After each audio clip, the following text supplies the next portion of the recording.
In this new content of channel YouTube Triple B, saya ingin membahas transfer update dari klub asal Inggris Manchester City. Klub yang menjadi juara Liga Premier Inggris musim lalu, klub yang menjadi juara Piala Liga Inggris musim lalu, dan klub yang menjadi finalis Champions League musim lalu. Kita tahu bahwa City adalah tim yang stabil dalam urusan mencetak gol. Dalam 2 musim terakhir mereka menjadi tim yang paling produktif di English Premier League. Bahkan 2 musim lalu, musim 2019-2020, City berhasil mencetak lebih dari 100 gol hanya di Premier League saja. Dan musim lalu City kembali menjadi tim yang paling produktif di English Premier League. Plus mereka punya juga defensive record yang bagus. Jadi ini tim nih sekarang tentu ya punya harapan besar lagi di musim depan. Apalagi materi pemain mereka tidak banyak berubah. Tapi ada satu pemain yang telah hengkang dari City, yaitu Kun Aguero. Ya, memang bagi teman-teman mungkin menilai bahwa tanpa Kun Aguero ini City sudah bisa survive kok, kan menjadi juara tuh English Premier League. Tapi jangan lupa, di final Champions League, yang kita tahu itu juga merupakan target dari City untuk menjadi juara, justru kalah di final lawan Chelsea dan tidak mampu mencetak 1 gol pun padahal ada beberapa peluang emas. Which means City needs a goal getter. Dan juga City needs refreshment atau penyegaran di lini depan. Artinya perlu lebih dari 1 pemain di lini depan. Bisa jadi 2 atau mungkin 3. Nah, maka itu City begitu aktif di bursa transfer ini untuk membeli pemain-pemain yang bisa bermain di lini depan. Ada Jack Grealish, ada juga Harry Kane yang diberitakan menjadi prioritas bagi manajemen Manchester City agar mereka bisa menajamkan lini serang mereka. Dan teman-teman juga tidak boleh lupa bahwa yang menjadi top scorer dari City musim lalu kan bukanlah striker mereka atau pemain yang bermain di lini depan. Kun Aguero memang tidak selalu fit sehingga jarang mendapatkan kesempatan untuk bermain. Dia memang sering masuk sebagai pemain pengganti. Kemudian Jesus, Mahrez, apalagi Sterling kan formnya musim lalu kan Sterling tidak begitu baik. Mahrez dan Jesus ya masih angin-anginan deh. Buktinya kan di beberapa pertandingan juga mereka meskipun ada chance tapi tidak bisa juga convert chance tersebut. So, City betul-betul serius untuk membeli 2 pemain baru ini, yaitu Jack Grealish dan juga Harry Kane. Grealish ini kan adalah pemain yang mengandalkan skill individu, teman-teman.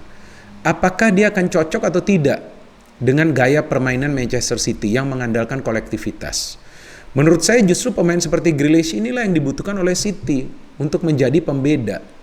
Karena dengan skill individu yang dia punya, dengan kepercayaan diri yang dia punya untuk lebih lama menguasai bola, memancing para pemain tim lawan untuk keluar dari posisinya, melakukan gerakan-gerakan individu, justru bisa membuat rekan-rekan yang lain mendapatkan ruang yang lebih terbuka dalam urusan menciptakan peluang atau mencetak gol. Artinya, Grealish itu bisa menjadi pengganggu bagi para pemain yang berada di lini pertahanan tim lawan. Dan juga perlu kita catat ya teman-teman bahwa ada beberapa klub juga yang melakukan perubahan di lini belakang mereka, yaitu United yang telah mendatangkan Varane. Chelsea sebentar lagi akan meresmikan pembelian dari Jules Koundé. Kemudian Tottenham Hotspur tengah mengejar Christian Romero. And Arsenal sendiri kan telah membeli Ben White. Jadi beberapa klub ini telah menguatkan lini belakang mereka. Jika City tidak membeli pemain di lini depan, tentu akan sulit bagi mereka untuk bisa mencetak banyak gol lagi musim depan. So City needs a change.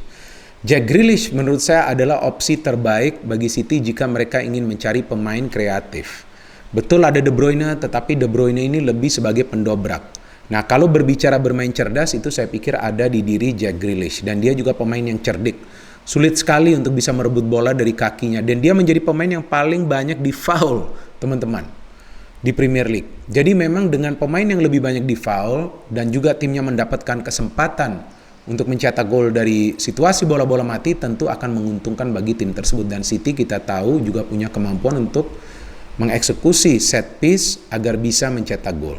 So, Jack Grealish menurut saya adalah pembelian yang bijak jika bisa dilakukan oleh City. Kabarnya memang mereka telah menawarkan ke Aston Villa harga pembelian sekitar 100 juta pounds. Ya, jika itu terjadi maka Grealish akan menjadi pemain asal Inggris dengan rekor pembelian ya. Artinya dia menjadi pemain termahal asal Inggris yang pindah dari Aston Villa ke Manchester City, walaupun belum ada kesepakatan di antara kedua klub karena kabarnya Aston Villa juga menawarkan kontrak baru ke Grealish agar dia tetap stay. Tetapi menurut saya kemungkinan besar Grealish ini akan pindah. Banyak yang juga menilai bahwa Grealish tidak akan cocok bermain bersama Sterling. Maka itu Southgate tidak memainkan Grealish sebagai starter di Euro 2020. Justru menurut saya itu adalah pemikiran yang salah. Dengan Sterling dan Grealish, ya City akan menjadi kekuatan yang dahsyat di depan. Karena akan sulit ditebak pergerakan City dalam urusan membangun serangan. Sudah ada Sterling, sudah ada Grealish, di belakangnya ada De Bruyne, kemudian Gundogan. Nah ini Gundogan ini yang menarik kan, dia yang menjadi top scorer bagi City kan musim lalu. Secara total mencetak 17 gol. Di Premier League saja 13 gol. Tapi apakah City bisa mencetak gol pada saat lawan tim yang mengandalkan compact football? Nah itu menjadi kesulitan City, which means mereka butuh striker yang tajam. Iya dong, striker yang tajam ini yang sebagai predator di dalam kotak penalti tim lawan. Mereka membutuhkan itu. Seperti dulu adalah perannya dari Kun Aguero. Memang strategi false nine dari Pep Guardiola itu berhasil kan musim lalu, tapi dengan klub-klub lain yang membeli pemain-pemain baru di lini pertahanan, tentu Pep Guardiola menyadari bahwa dia juga perlu goal getter yang punya kualitas di atas rata-rata. Artinya yang pernah bermain di top level. Itu sangat penting kan bagi City teman-teman. Maka itu target mereka adalah untuk segera meresmikan pembelian dari Harry Kane. Berita yang saya baca kemarin nih teman-teman bahwa Harry Kane tidak melapor untuk latihan pramusim bagi timnya. Artinya sudah jelas dan tegas Harry Kane tidak ingin melanjuti karirnya bersama Tottenham Hotspur. Dan tentu juga tidak bijak bagi manajemen Tottenham Hotspur dan juga pemiliknya untuk menahan Harry Kane. Karena ya tidak akan bermanfaat juga jika Harry Kane-nya nanti tidak bermain sepenuh hati. Dan juga akan sangat berbahaya bagi tim nasional Inggris jika Harry Kane tidak bermain sepenuh hati dan juga tidak nyaman di klubnya. Karena dia juga adalah andalan dari tim nasional Inggris, kan kita tahu semua itu ya. Dia adalah top scorer juga di Piala Dunia lalu, dia juga mencetak banyak gol di Euro 2020. Jadi tampaknya nih mengalami deadlock atau dead end ya untuk sementara antara Harry Kane dan juga pemilik Tottenham Hotspur. Namun yang menjadi masalah bahwa owner dari Tottenham Hotspur Daniel Levy belum ingin melepas Harry Kane ke klub manapun dan ingin menahan Harry Kane untuk 1 musim lagi minimal. Dengan harapan Tottenham Hotspur at least bisa menjadi juara di salah satu ajang yang mereka partisipasi. Dan juga yang menarik nih bagi saya, ternyata ada twist kan di transfer Harry Kane. Karena sebelumnya kan begitu ramai pemberitaan bahwa Daniel Levy telah memberikan izin ke Harry Kane untuk pindah ke klub lain.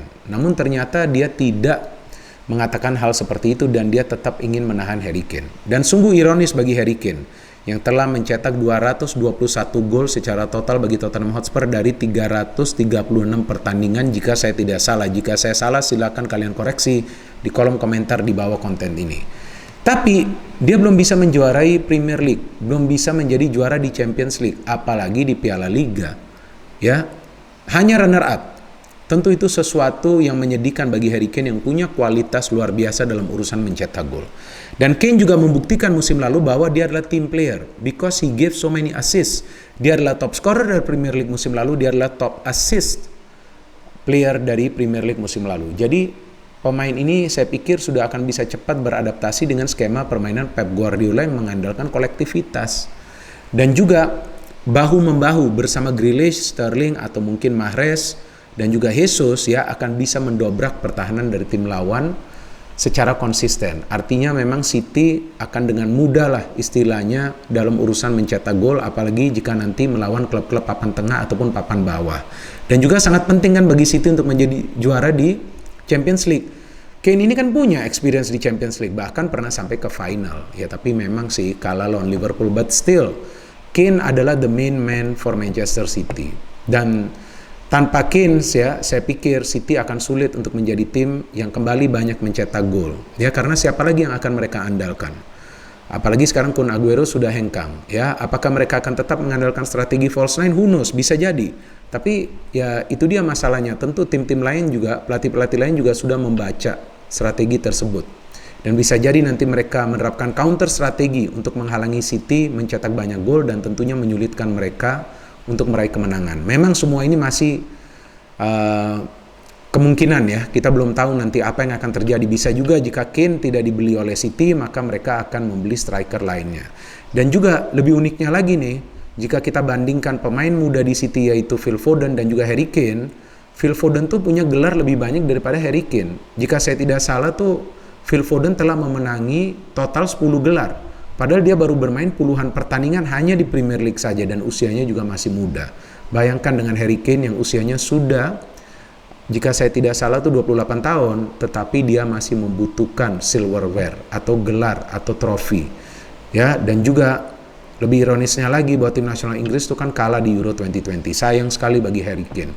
So, saya pikir keperluan bagi City adalah striker di depan. Kemungkinan besar itu adalah Harry Kane. Jika City membeli Kane, maka saya akan kembali memfavoritkan City sebagai calon juara dari Premier League musim depan dan juga UEFA Champions League karena mereka akan punya strike force yang mematikan. Silakan jika teman-teman punya counter analisa yang berbeda, bisa memberikan komentar di kolom komentar di bawah konten ini. See you next time. No hate, only football. Salam sepak bola.